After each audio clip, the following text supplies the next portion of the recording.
कक्षा 7 के लिए है।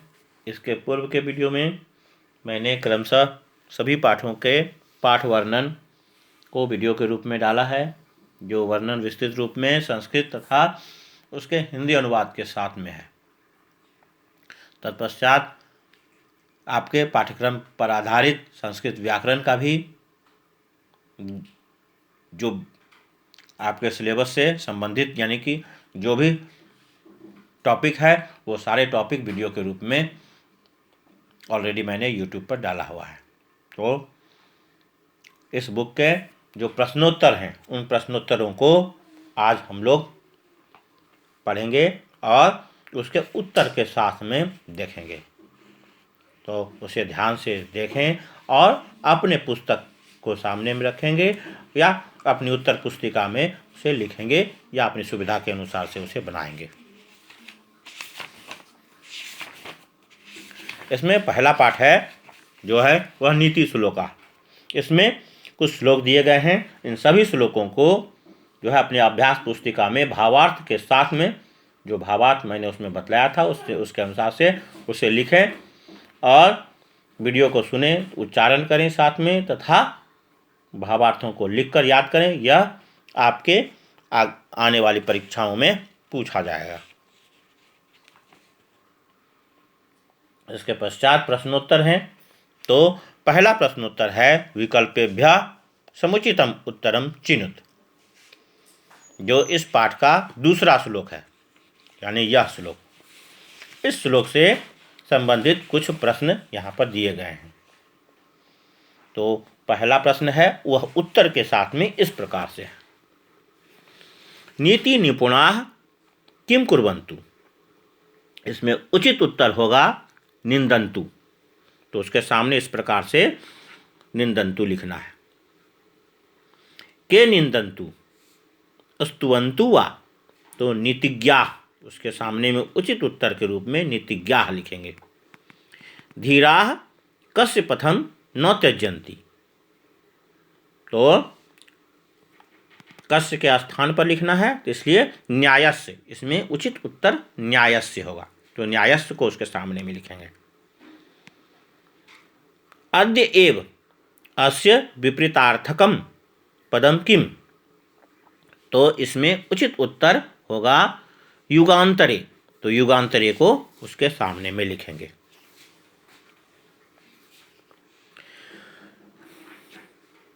समाविशतु अस्य समानार्थकम पदम किम, तो आगच्छतु। तो इसमें तीन उत्तर है, उसमें से आगच्छतु यह उचित उत्तर है, तो उसके जगह में आगच्छतु लिखेंगे। इसके पश्चात है दूसरे नंबर में पूर्ण वाक्य उत्तर, यानी इसका उत्तर पूर्ण वाक्य में देना है। इसमें जो भी प्रश्न है वह श्लोक नंबर 3 से है। कयः विहीना नरः पशुतुल्यः भवति। साहित्य संगीत कला विहीनः नरः पशुतुल्यः भवति, यह इसका उचित उत्तर होगा।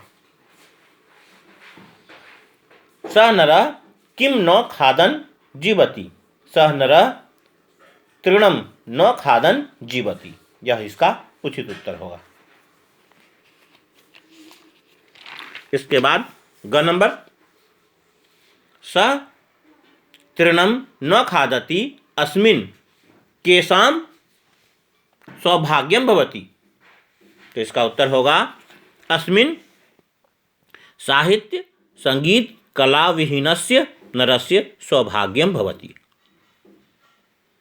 नरः किं किं शिक्षेत्, नरः साहित्यं संगीतम कलाम शिक्षेत्। इसके बाद प्रश्न नंबर 3 जो यह है, यह श्लोक संख्या 4 पर आधारित है। इसमें एक प्रश्न है विद्या कः इव किम करोति, विद्या किसके समान क्या करती है। तो एक तरफ में संज्ञा पद दिए हुए हैं, दूसरी तरफ में क्रियापद है। संज्ञा पद से क्रियापद, उचित क्रियापद को मिलाना है। तो माता इव तो दूसरा नंबर हो जाएगा रक्षति, तो उसके सामने रक्षति लिखेंगे। पिता इव हितकार्ये योज्यते, तो चौथा नंबर उसके सामने में लिखेंगे। कांता इव अभिरम्यति, तो अभिरम्यति को उसके सामने में लिखना है पहले नंबर को।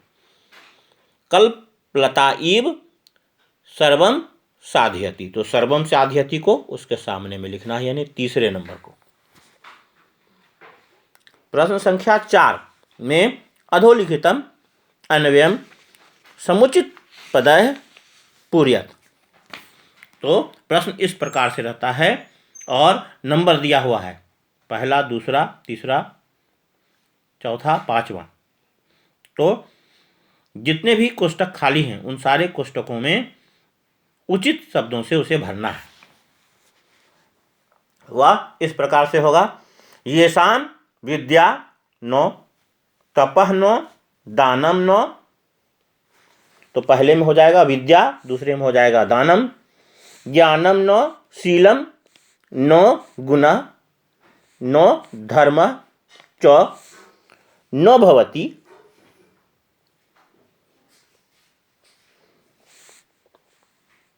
चौथा में हो जाएगा भूवि, भूवि भारभूताः सन्ति, तो यहाँ पर भूवि हो जाएगा। मनुष्य रूपेण मृगा इव चरन्ति, तो यहाँ पर मृगा हो जाएगा। इस प्रकार से इसको भरेंगे। इसके बाद चित्र को देखकर उससे संबंधित भाव से संबंधित जो है वह एक पंक्ति श्लोक जो है वह पाठ के आधार पर जो है वह भरना है। तो इसमें जो चित्र के अनुसार से वह भाव उभर कर सामने आता है वह इस प्रकार से है। यस्य कोष्टक में नरस्य लिखेंगे, यस्य नरस्य वह दिया हुआ है। उसके पश्चात जो लिखना है वह है वित्तम अस्ति, यस्य नरस्य वित्तम अस्ति सह एव वक्ता दर्शनीय च भवति।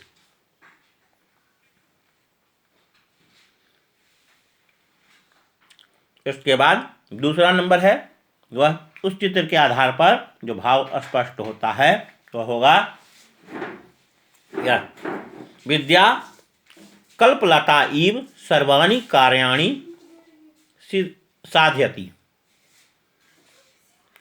इसके बाद इस चित्र का भाव है न्यायात् पथा धीरा नरा पदम न प्रविचलन्ति। छठा नंबर श्लोकों का उच्चारण, जो भी श्लोक पाठ में दिए गए हैं उन सारे श्लोकों का यानी पांचों श्लोकों को बोलकर पढ़ना है और स्वस्वर याद कर रहा है था, इनके अर्थों को लिखकर याद करना है। और 7वें नंबर में है कि इसे कैसे याद किया जाए। तो याद करने का तरीका है पहले श्लोकों को एक साथ 10-10 सारे श्लोकों को 10-10 बार पढ़ें। इसके पश्चात जो है वह प्रत्येक श्लोक को, जो भी श्लोक पाठ में दिया हुआ है उसे उन श्लोकों को देखे बिना उत्तर पुस्तिका में लिखें। बाद में उन लिखे गए श्लोकों को पुस्तक में लिखे गए श्लोक से मिलाएं और जो भी त्रुटियां आई हैं उन्हें सुधारें और पुनः इस प्रक्रिया को दोहराएं। और इस प्रकार से अगर आप 4 से 5 बार करते हो तो सारे श्लोक एक साथ में आपको याद हो जाएंगे और उन श्लोकों को आप आसानी से कहीं पर भी लिख सकते हो, किसी भी जगह में, या उसे उचित समय पर आप उसका प्रयोग कर सकते हैं। इसके पश्चात है 8वां नंबर, प्रश्नों का उत्तर लिखना है। तो जो प्रश्न है वह है नरः केन प्रकारेण मनुष्य रूपम सार्थकम करोति। तो उसका उत्तर होगा नरः विद्यया दानेन तपेन ज्ञानेन शीलेन गुणेन धर्मेण च मनुष्य रूपम सार्थकम करोति। उत्तर होगा नरः विद्यया दानेन तपेन ज्ञानेन शीलेन गुणेन धर्मेण च मनुष्य रूपम सार्थकम करोति। दूसरा नंबर प्रश्न है कीदृशाः जनाः न्यायमार्गं न त्यजन्ति। तो इसका उत्तर होगा वीराः धीराः प्रजापालकाः निर्भयाः सत्यवादिनः परोपकारिणः समाजसेवी च जनाः न्यायमार्गं न त्यजन्ति।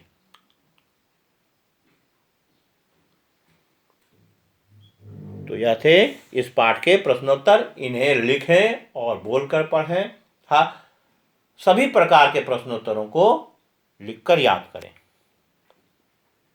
क्योंकि परीक्षा में लिखने के लिए अवश्य रूप से रहता है और इसमें से कोई भी प्रश्न किसी भी स्थिति में पूछे जा सकते हैं। प्रथम पाठ के बाद द्वितीय पाठ, जिसका वीडियो YouTube में डाला हुआ है पहले से, वर्णन का पाठ का वर्णन संस्कृत और हिंदी उच्चारण के साथ में दिया हुआ है। उसे अपनी सुविधा के अनुसार से देखें और सुने। इसके पश्चात जो प्रश्नोत्तर है वह इस प्रकार से है। तो पहला है विकल्पेभ्यः समुचितम उत्तरम चिनुत। इन प्रश्नों के उत्तर इस प्रकार से दिए गए हैं। वह उत्तर है, पहला प्रश्न है प्रथमा धर्मः कः अस्ति। तो इसमें उचित उत्तर होगा सदाचारः। तो सदा उसके सामने सदाचारः लिखेंगे। केषां वचनानि पालयेम। तो उचित उत्तर के रूप में गुरुजनानां शब्द को उसमें से चुनकर लिख देंगे। तीसरा प्रश्न है पाठान कथम पठेम। तो परिश्रमेण। तो उसमें से ढूंढकर परिश्रमेण को उसके सामने में लिख देना है। आचारः केषां परम तपः। तो वहां पर उचित उत्तर होगा सर्वेषां। तो सर्वेषां को ढूंढकर उसे सर्वेषां को लिख देना है। इसके बाद है शुद्धम आचरणम अस्य का अर्थ। तो वहां पर होगा सदाचारः। तो उचित उत्तर के रूप में सदाचारः को लिखना है। इसके बाद है स्थूल पदानि आधृत्य प्रश्न निर्माणम कुरुत। तो इसमें कुछ शब्द जो है प्रश्न में जो प्रयोग किए जाएंगे वह इस कोष्टक में दिए गए हैं। पहला है कुत्र, दूसरा है के, तीसरा है कह, उसके बाद है काम, उसके बाद है कस्य। इन प्रश्नों का प्रयोग करना है। यह प्रश्न यह कोष्टक दिया भी रहता है, नहीं भी अगर नहीं दिया होता है तो वे शब्द जो इसमें स्थूल हैं, जो पाठ्यपुस्तक में इस प्रकार से है, वह जो स्थूल है वह रेखांकित किया हुआ रहता है, क्या वह भी रखा रहता है। तो जहाँ पर स्थूल पदानी लिखा हुआ है उसकी जगह में लिखा रहता है रेखांकित पदानी। तो वह रेखांकित रहेगा। तो उसके जगह पर जो उचित प्रश्न के लायक शब्द होगा, यानी प्रश्नवाचक शब्द का प्रयोग करना है। तो पहला प्रश्न वाला शब्द है वह है आचारः।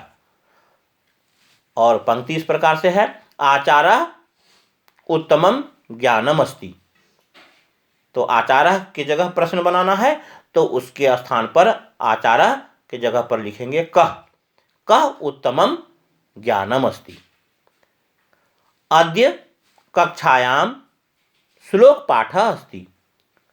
तो कक्षायाम यानी कक्षा में, तो उसके स्थान पर लिखेंगे कुत्र, जिसका अर्थ होता है कहाँ। तो प्रश्न बनेगा अद्य कुत्र श्लोक पाठः अस्ति। तो यह प्रश्न इस प्रकार से बनाएंगे और इसे पूर्ण पंक्ति में लिखेंगे, अधूरा नहीं लिखेंगे, सिर्फ शब्द नहीं लिखेंगे, पंक्ति को पूरा लिखेंगे।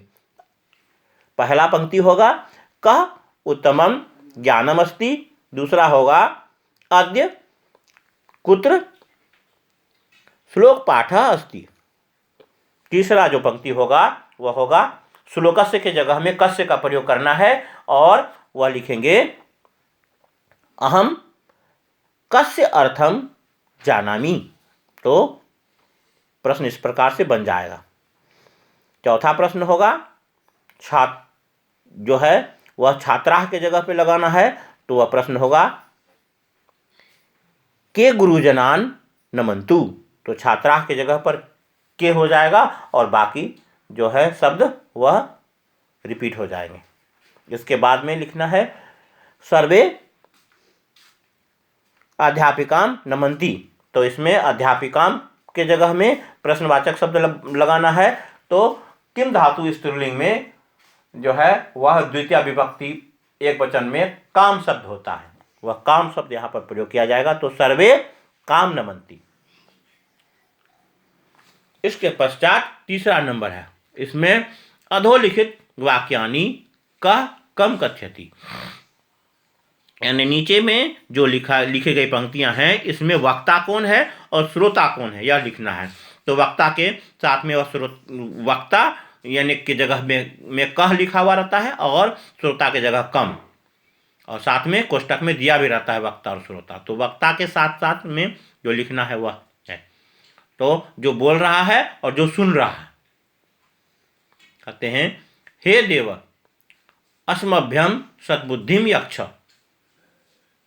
वहां पर बोल रहे हैं सर्वे छात्रा लिखेंगे, और जो सुनने वाला है वहां पर होगा अध्यापिकाम। तो अध्यापिका उसके उन बातों को सुन रही है तो अध्यापिकाम। युष्माकम कामना पूर्णा भवतु, इसमें वक्ता के स्थान पर लिखना है अध्यापिका और श्रोता के स्थान पर लिखना है सर्वान छात्रान।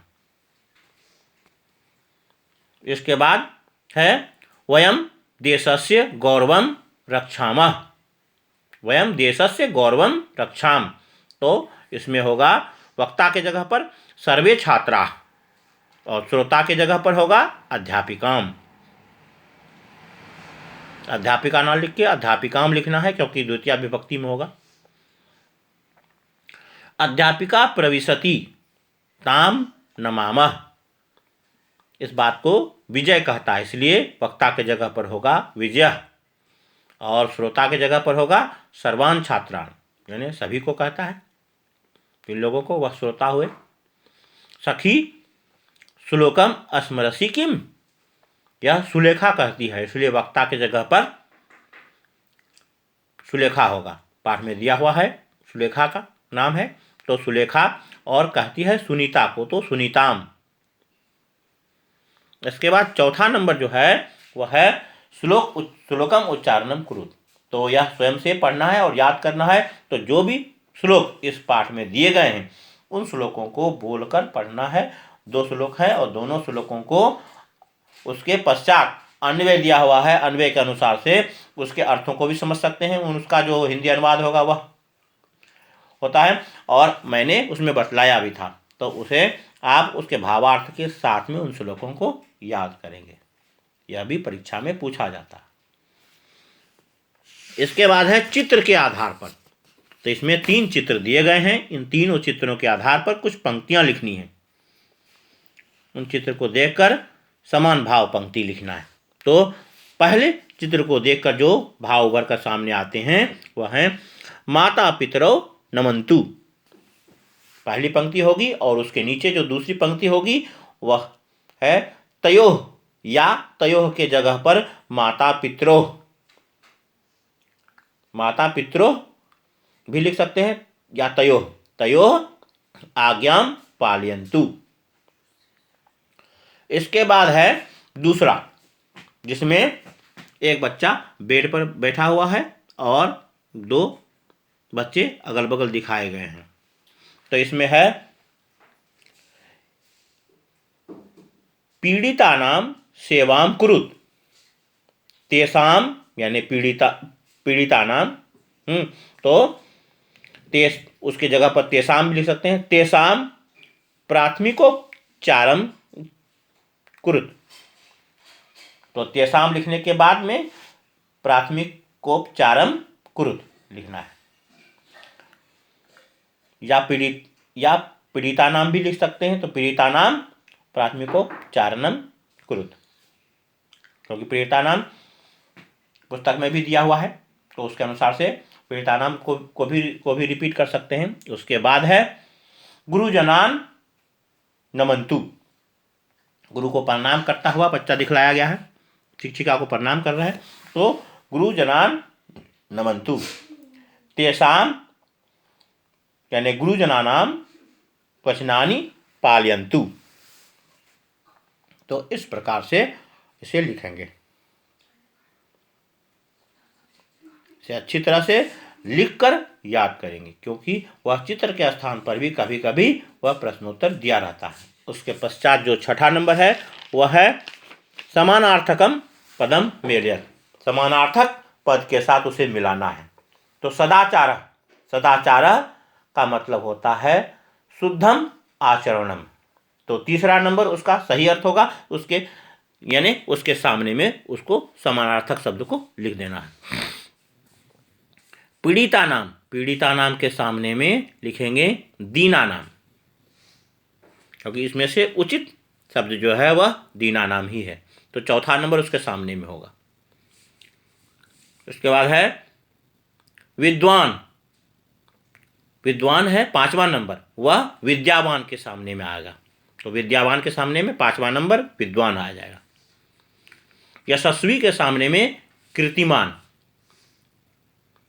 और श्रमम के सामने में परिश्रमम को लिखेंगे, यानी दूसरा नंबर। इसके बाद जो है वह 3 प्रश्न है, उसको उसके पूर्ण वाक्य में उत्तर देने हैं। केन सर्वम सफलम भवति। तो सदाचारे, तो इसका उत्तर होगा सदाचारस्य नियम पालनेन सर्वम सफलम भवति। तो इसका उत्तर यह लिखेंगे, सदाचारस्य नियम पालनेन सर्वम सफलम भवति। अभिवादनशीलस्य किम किम वर्धते। तो अभिवादनशीलस्य आयु विद्या यशः बलं च वर्धन्ते। अभिवादनशीलस्य आयु विद्या यशः बलं च वर्धन्ते। अस्माभिः केषां हितं कर्मं करणीयम्। तो अस्माभिः सकलानां जीवानां हिताय कर्मं करणीयम्। तो इस प्रकार से इन प्रश्नों के उत्तरों को लिखेंगे और अपनी उत्तर पुस्तिका में इसे पूर्ण रूप से लिखकर याद करेंगे। आगे के वीडियो में पाठ 3 और पाठ 4 के प्रश्नोत्तर होंगे। धन्यवाद।